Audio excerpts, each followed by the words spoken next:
क्या हम भगवान से डायरेक्टली बातचीत कर सकते हैं? क्या सिर्फ भगवान ध्यान में ही मिलते हैं? मतलब मेडिटेशन करते हुए ही हम भगवान को अनुभव कर सकते हैं, उस ईश्वर को अनुभव कर सकते हैं? और अगर भगवान हर जगह है, कण कण में है, तो हम हर पल में उसको महसूस क्यों नहीं कर पाते हैं? क्या आपके मन में भी इस टाइप के प्रश्न उठते हैं?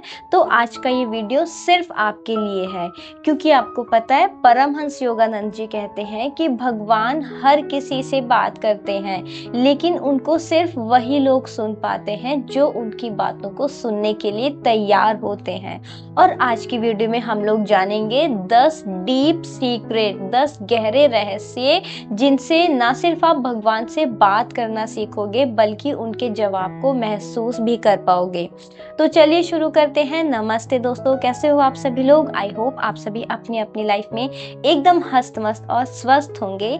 मेरा नाम है काजल और आप लोग देख रहे हैं we are the beautiful souls. तो सबसे पहला पॉइंट हमें ये समझना होगा कि भगवान कोई दूर की चीज नहीं है।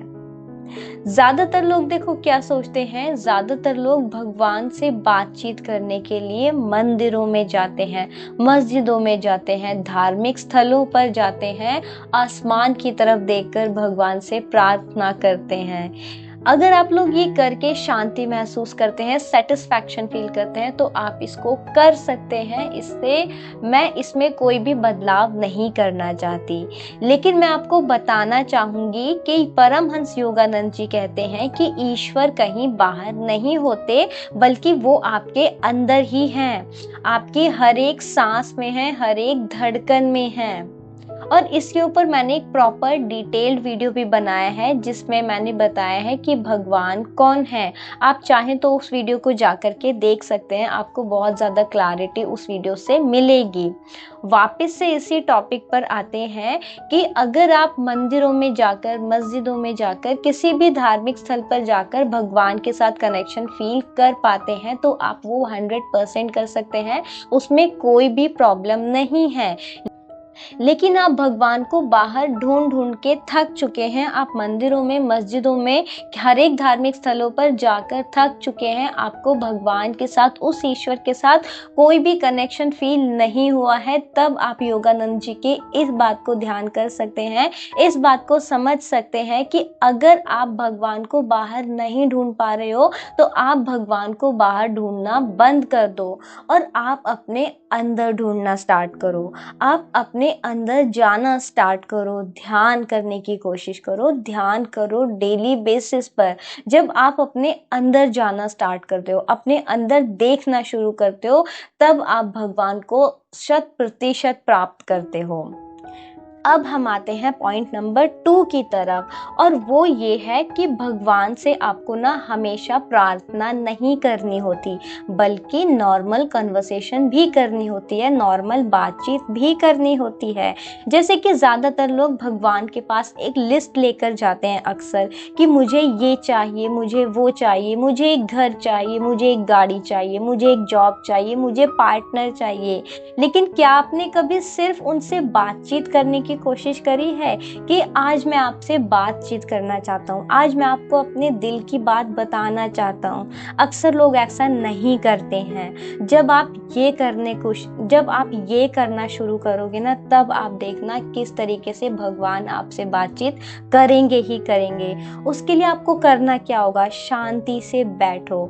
चाहो तो आंखें बंद कर सकते हो, आंखें बंद करना नहीं चाहते तो आप नॉर्मली आंखें खोल के भी बस एक शांति भरी जगह पर बैठो और अपने दिल ही दिल में बोलना स्टार्ट करो, मन ही मन में बोलो कि हे भगवान, आपको पता है आज मैं बहुत थक गई हूँ, आज मैं बैठना चाहती हूँ, आज मैं बात करना चाहती हूँ आपके साथ। उनसे मांगना छोड़ो, उनसे अपनी प्रॉब्लम्स मत बताओ, उनसे अपने डिजायर्स मत बताओ कि मुझे ये चाहिए वो चाहिए। इन सब को पीछे छोड़कर सिर्फ उनसे दिल खोलकर बात करो। और जब आप इस तरीके से उस ईश्वर से एकांत में बैठकर बात करते हो ना, तब वो ईश्वर आपकी बात को सिर्फ सुनेंगे ही नहीं, बल्कि वो आपको जवाब भी देंगे। और उस शांति भरे माहौल में आप उनके जवाब को बिल्कुल भली भांति सुन भी पाओगे, समझ भी पाओगे और महसूस भी कर पाओगे। राइट।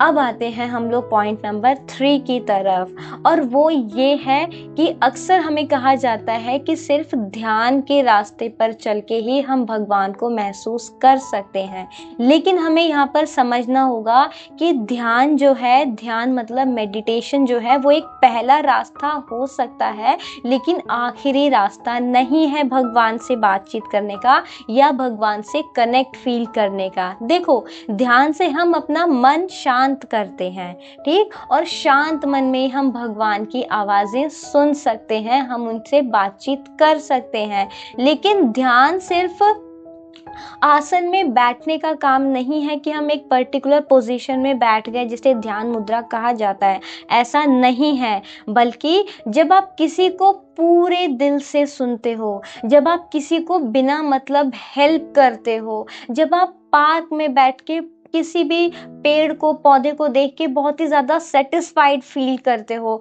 जब आप एक बहुत ही सुंदर से गमले में खिले हुए फूल को देख के सुकून महसूस करते हो, तो वो भी अपने आप में एक ध्यान होता है, और वो भी ईश्वर से कनेक्शन ही होता है, राइट।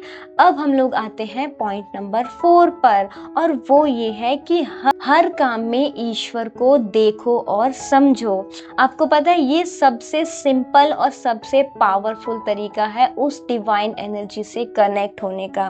चाहे आप चाय बना रहे हो, या फिर आप अपने घर में बर्तन धो रहे हो, या फिर जस्ट आप वॉक करके अपने मेट्रो स्टेशन की तरफ जा रहे हो, या फिर आप बस स्टैंड पे खड़े होकर अपने बस का वेट कर रहे हो, हर एक मोमेंट में महसूस करो कि ईश्वर मेरे आसपास ही है, राइट। क्योंकि ये चीज हम लोग बहुत अच्छी तरीके से समझते हैं कि बिल्कुल माइक्रोस्कोप लेवल पे जब हम लोग देखते हैं, तो चाहे वो लिविंग थिंग हो, चाहे वो नॉन लिविंग थिंग हो, एट द लास्ट यूनिट में हमें वो वाइब्रेट होते हुए ही दिखते हैं, और वो जो वाइब्रेशन है ना, वही है डिवाइन एनर्जी, ठीक है। और वो डिवाइन एनर्जी आपके आसपास हर जगह है, चाहे वो लिविंग थिंग हो, चाहे वो नॉन लिविंग थिंग हो, चाहे आप चाय बना रहे हो या फिर आप किसी पौधे को देखकर मुस्कुरा रहे हो। ये चीज मैं बहुत ज्यादा महसूस कर पाती हूँ जब मैं अपने घर में बर्तन धोती हूँ, ठीक है। अब वेस्टर्न कल्चर में ना इसी चीज को माइंडफुलनेस के नाम से प्रमोट किया जाता है कि आप जिस भी चीज को कर रहे हो, जिस भी काम को कर रहे हो,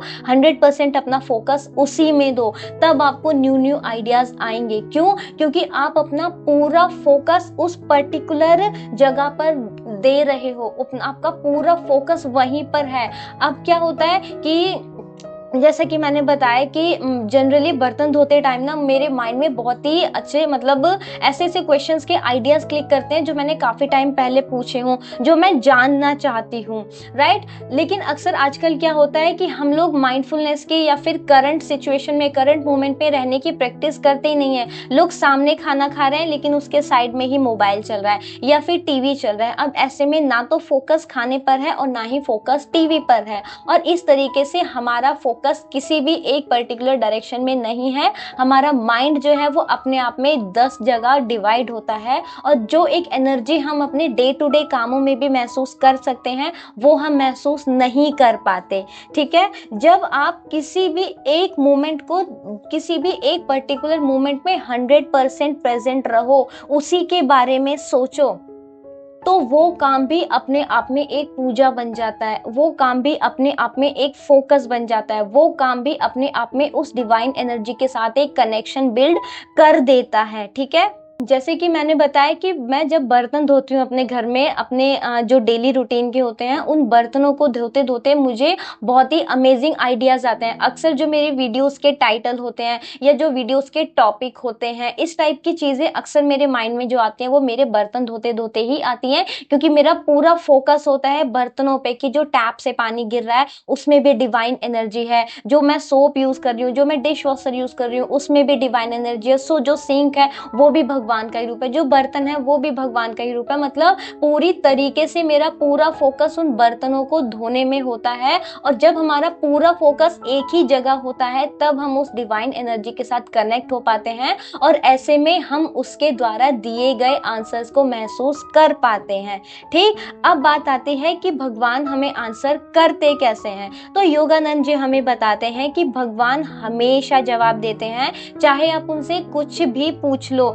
मेनली जो ईश्वर के आंसर करने का तरीका है, उस डिवाइन एनर्जी के आंसर करने का तरीका है, वो 3 तरीके से होता है। पहला होता है आपकी इंट्यूशन, मतलब आपको बिना किसी लॉजिक के ना अपने अंदर से एक स्ट्रॉन्ग इंट्यूशन आता है कि मुझे ये चीज करनी चाहिए और ये चीज नहीं करनी चाहिए, ये चीज मेरे लिए सही है और ये चीज मेरे लिए गलत है, राइट। उसके अलावा सेकंड नंबर पे आपको आंसर मिल सकता है आपके ड्रीम्स के थ्रू, मतलब आपके सपनों में। आपके मन में कोई भी दुविधा हो, कोई भी कंफ्यूजन हो, कोई भी क्वेश्चन हो, तो ड्रीम्स के थ्रू आपको उसका आंसर मिल सकता है। वो भी अपने आप में उसी डिवाइन एनर्जी का आंसर होता है जो आप चाहते हो। उसके अलावा थर्ड नंबर पे आते हैं सिंबल्स हो गए, साइंस हो गए। जैसे कभी कभी आपको किसी बुक में आपका आंसर मिल सकता है, कभी कभी रोड पे चलते हुए कोई इंसान रैंडम किसी से फोन पे बात कर रहा होगा, लेकिन उसकी फोन की बातचीत में आपको आपके क्वेश्चन का, आपके कंफ्यूजन का आंसर मिल जाएगा। आपको कोई रैंडम साइन मिल सकता है, आपको कोई यूट्यूब शॉर्ट से आंसर मिल सकता है,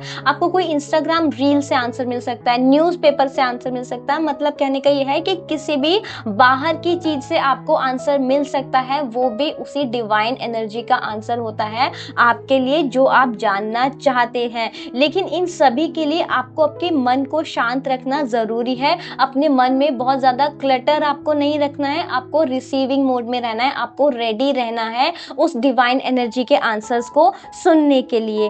ठीक, अब आ जाते हैं पॉइंट नंबर 6 पे, और वो ये है कि आपको ना अपने मन के, अपनी फीलिंग्स से बात करनी होगी रादर देन अपने वर्ड्स के थ्रू। इस चीज को ना वो लोग बहुत अक्सर अच्छे से समझ सकते हैं जो लोग रेगुलर बेसिस पे ड्राइविंग करते हैं। जैसे कई बार अक्सर आप लोगों ने देखा होगा कि हम लोग रोड पे चल रहे हैं, ठीक है, अब ट्रैफिक है, या मान लीजिए एक साइड आने का रास्ता होता है और एक साइड जाने का रास्ता होता है, ठीक है। मान लीजिए एक साइड का रास्ता ब्लॉक है या वहां पर कुछ भी काम चल रहा है। अब 2 लोग हैं जो अपनी अपनी गाड़ी लेके आ रहे हैं, ठीक है, रास्ता एक ही है, एक ही गाड़ी निकलने की जगह है। अब दोनों ड्राइवर जो है वो आंखों ही आंखों में कम्युनिकेट कर लेते हैं कि कौन पहले जाएगा और कौन उसके बाद जाएगा। मतलब कहने का ये है कि वो आंखों ही आंखों में एक दूसरे से बातचीत करके डिसाइड कर लेते हैं। अब वो कॉन्शियस लेवल पे नहीं करते हैं कि तू पहले जा या मैं पहले जाऊं, एक दूसरे की तरफ देखते हैं और उनका कम्युनिकेशन उस लेवल पे होता है ना कि वो खुद उस चीज को ऑब्जर्व नहीं कर पाते, खुद वो उस चीज को नहीं समझ पाते, जान पाते।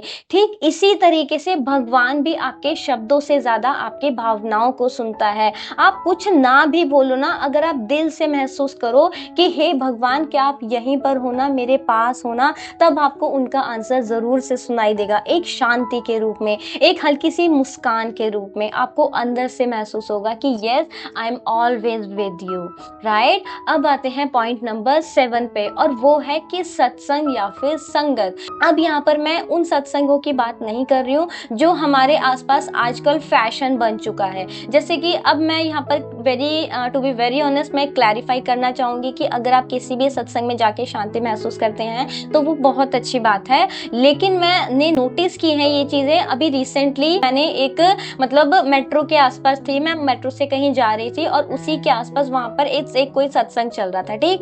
अब सत्संग मैंने वहां पर वॉशरूम यूज किया, मुझे वॉशरूम जाना था। अब मैं वॉशरूम यूज करी थी, अंदर थी, ठीक है। अब बाहर जो वॉशिंग एरिया होता है जहाँ पे वॉश बेसिन वगैरह होते हैं, वहां पर 2 लेडीज बहुत ही अजीब तरीके से बात कर रही थी कि मतलब तमीज नहीं है इस टाइप की, मतलब बहुत ही मतलब आप समझ लीजिए कि बहुत अजीब से वर्ड्स में वो लोग बातचीत कर रहे थे। अब अंदर बैठे हुए मैं ये सोच रही थी कि मतलब कैसे लोग हैं, किस तरीके से बात करते हैं। और जब मैं बाहर निकली तब लिटरली उनका जो कॉस्ट्यूम था वो देखकर मैं शॉक थी। मैंने उनके कॉस्ट्यूम से ये समझा, मुझे पता चला कि ये 2 ऐसी लेडीज हैं जो शायद ही मतलब पास ही में कोई सत्संग हो रहा है, वो लोग वहां से सत्संग अटेंड करके आई हैं, या तो जो मतलब उनका गेटअप ही पता चल जाता ना कि प्रॉपर उन्होंने व्हाइट कलर की साड़ी पहनी है, और मतलब कहने का ये कि पर्टिकुलर किसी ग्रुप से हैं, ठीक है। अब कहने का मतलब ये है कि बेशक से वो वहां पे बहुत अच्छी अच्छी बातें सुन के आई हैं कि हर एक इंसान एक है, हमें सबका सम्मान करना चाहिए, हमें किसी के बारे में गलत नहीं बोलना चाहिए। उन्होंने वहां पे सुना तो बहुत कुछ, लेकिन उस चीज को उन्होंने कितना समझा, कितना अपनी लाइफ में अप्लाई किया, बिल्कुल भी नहीं। शायद से मेरे अकॉर्डिंग तो 1 या 2%, जितने अगर उन्होंने वहां पे 100 बातें भी सुनी होंगी ना उस पर्टिकुलर सत्संग गुरु के थ्रू, उसमें से उन्होंने 10 बातें भी वो अपने ऊपर अप्लाई अप्लाई नहीं कर रही थी, वो इस टाइप की लैंग्वेज यूज कर रही थी किसी पर्टिकुलर इंसान के लिए। मतलब कहने का ये है कि अगर अब जैसे मैं अपनी पर्सनल बात बताऊं कि पहले मैं लोगों को, हर एक सिचुएशन को, हर एक इंसान को बहुत ज्यादा जज करती थी कि ये ड्रेस उसके ऊपर अच्छी नहीं लग रही, उसको अपने अकॉर्डिंग ड्रेस पहननी चाहिए, ये ऐसा है, ये वैसा है। लेकिन ये चीजें आज की डेट में अगर मैं बोलूं तो जज करने की जो बात होती है ना, वो मेरे अंदर बहुत ही ज्यादा कम होती जा रही है। अब मैं जल्दी से, मेरे अंदर से ही नहीं निकलता कि मैं किसी भी इंसान को जज करूं कि वो कैसा दिख रहा है, वो ऐसा क्यों है, वो वैसा क्यों है। ठीक है, वो अपनी जगह है और अपनी जगह उसे रहने दो। तो ये फर्क पड़ता है कि हमारा सत्संग कैसा है, मतलब हमारी संगति कैसी है, हम किन चीजों को पढ़ रहे हैं, हम किन चीजों को ऑब्जर्व कर रहे हैं, हम किन चीजों को समझ रहे हैं। जब से मेरी लाइफ में अब्राहमिक्स आई है, जब से मेरी लाइफ में योगानंद जी आए हैं, मेरा माइंडसेट काफी हद तक चेंज हो गया है। ठीक है, तो वही चीज मैं बताना चाहूंगी कि जब आप अच्छी संगति में रहते हो, फैशन वाली संगति नहीं जो आजकल लोग ट्रेंडिंग में फॉलो कर रहे हैं कि हाँ जी हमने ये बाबा जी को फॉलो कर रखा है, हमने इनका नाम ले रखा है, बस सत्संग सुनते हैं और घर पे आके वही कलेशबाजी फैल रही है, वही प्रॉपर्टी के पीछे लड़ रहे हैं। बाहर हम सत्संग सुन के आ रहे हैं तो कि हमें मोह माया से दूर रहना है। अब यहाँ पर भी पर्सनल चॉइस आती है कि क्या हमें प्रॉपर्टी लेनी चाहिए, नहीं लेनी चाहिए, फाइनेंशियल सुख चाहिए या नहीं चाहिए, क्या हमें सब कुछ त्याग देना चाहिए, वो सब अलग बातें हैं। कहने का मतलब ये है कि उस फैशनेबल सत्संग की बात नहीं कर रही हूँ मैं, एक्चुअल में सत्संग की, कि आप किन टाइप के लोगों के साथ उठते बैठते हो। अब फिजिकली अगर हमारे आसपास ऐसे लोग नहीं है तो हम लोग डिजिटल दुनिया में हैं, हम लोग यूट्यूब पे ऐसी कम्युनिटी के साथ रह सकते हैं, हम लोग सोशल मीडिया पे ऐसी कम्युनिटी के साथ रहो जो आपको एलिवेट करे। ठीक है, जिन्हें देखकर आपके अंदर एक प्योर एनर्जी आए, ना कि चुगली वाली फीलिंग आए कि मतलब सामने तो ठीक है ओके ओके, जैसे वो हमसे दूर गए लो भाई उसकी चुगलियां करना स्टार्ट करो, ऐसा नहीं करना है। ठीक है, ऐसी संगति यूज करनी है जो हमारी चेतना को ऊपर उठाए। अब आते हैं पॉइंट नंबर 8 की तरफ, और वो ये है कि हर वक्त भगवान के साथ को महसूस करना सीखो। ये बहुत ही डीप तरीका है। जब आप किसी लोनली मोमेंट में हो, आप अकेले हो, तब सिर्फ अपना हाथ दिल पे रखो और बोलो कि आप मेरे साथ हो ना भगवान जी, और तब आपको एक हल्का सा वाइब्रेशन महसूस होगा, एक हल्की सी गर्माहट महसूस होगी, एक डिवाइन एनर्जी आपको महसूस होगी कि yes I am always with you. और ये भगवान का असली आंसर जो वो आपको कर रहे हैं कि हाँ वो हमेशा आपके साथ है। ठीक है, अब आते हैं पॉइंट नंबर 9 पे कि भगवान हर किसी से बात कर सकते हैं। ठीक है, आपसे भी बात कर सकते हैं। अब कई लोगों के मन में होता है कि भगवान तो सिर्फ बहुत ही जो बड़े बड़े पुजारी होते हैं या फिर जो बहुत ही बड़े बड़े संत योगी होते हैं उनसे ही बात करते हैं, लेकिन ऐसा नहीं है। योगानंद जी कहते हैं कि ईश्वर हर उस आत्मा से बात करते हैं जो उनको सच्चे दिल से उनसे बात करना चाहती है। इसके लिए आपको कोई स्पेशल लैंग्वेज सीखने की जरूरत नहीं है, इसके लिए आपको कोई स्पेशल टेक्निक सीखने की जरूरत नहीं है। सिर्फ आपको चाहिए तो आपका शांत मन। जब आप शांत मन से ईश्वर से बात करना चाहोगे तब आपको उनके जवाब जरूर से मिलेंगे ही मिलेंगे। ठीक है, अब आते हैं हम लोग पॉइंट नंबर 10 की तरफ, और वो है सरेंडर या फिर समर्पण। मतलब कि आपके अंदर एक सरेंडर वाली फीलिंग होनी चाहिए, आपके अंदर एक ट्रस्ट होना चाहिए कि जो भी हो रहा है मेरी लाइफ में मेरे हाईएस्ट गुड के लिए ही हो रहा है। ठीक है, आपको उस यूनिवर्स पे, उस सुप्रीम एनर्जी पे, उस डिवाइन एनर्जी पे 100% ट्रस्ट होना चाहिए कि जो मैं चाहता हूँ वो तो मुझे मिलेगा ही मिलेगा, और अगर मेरे बिना चाहे मुझे मेरी लाइफ में कुछ आ रहा है तो वो मेरे भले के लिए ही आ रहा है। वो उसकी मर्जी से जो भी मुझे मिला है वो मेरे हाईएस्ट गुड के लिए है, वो हमेशा मेरे भले के लिए ही है। खुद को उनके हवाले कर दो एक तरीके से, और तब आप देखेंगे किस तरीके से उन्होंने आपके जीवन की डोर को संभाला है और आप कैसे अपने जीवन में सही रास्ते पर चलते जा रहे हैं। ठीक है, तो अब मैं आपसे एक सवाल पूछना चाहती हूँ कि क्या आप आज से मांगना छोड़कर सिर्फ भगवान से सच में बात करना चाहोगे? क्या आप उनकी साइलेंट जो लैंग्वेज है उसको सुनने के लिए तैयार होना चाहोगे? क्योंकि जो भी मैंने आपको ऊपर पॉइंट्स बताए ना, ये कोई पॉइंट्स आप इनको पॉइंट्स ना कंसिडर करके आप समझ सकते हैं कि मैंने आपको एक तरीका बताया है कि आप किस तरीके से उस डिवाइन एनर्जी से कनेक्ट हो सकते हैं, उनसे फ्रेंडशिप कर सकते हैं, उनसे बातचीत कर सकते हैं और उनको हमेशा अपने आसपास महसूस कर सकते हो। तो चलिए फ्रेंड्स, आज के वीडियो को हम यहीं पर समाप्त करते हैं। वीडियो आपको कैसा लगा कमेंट सेक्शन में जरूर से बताइएगा। अगर आपके मन में कोई भी डाउट, क्वेरी, क्वेश्चन है तो आप वो भी कमेंट सेक्शन में पूछ सकते हैं। मैं हमेशा कोशिश करती हूँ आपके हर एक क्वेश्चन का रिप्लाई करने के लिए। बाकी अगर आपने वीडियो को यहाँ तक देखा है तो आपका दिल से बहुत बहुत धन्यवाद। अब हम मिलेंगे नेक्स्ट वीडियो में, तब तक अपना खूब सारा ध्यान रखिए और याद रखिए, we are the beautiful souls. Bye bye.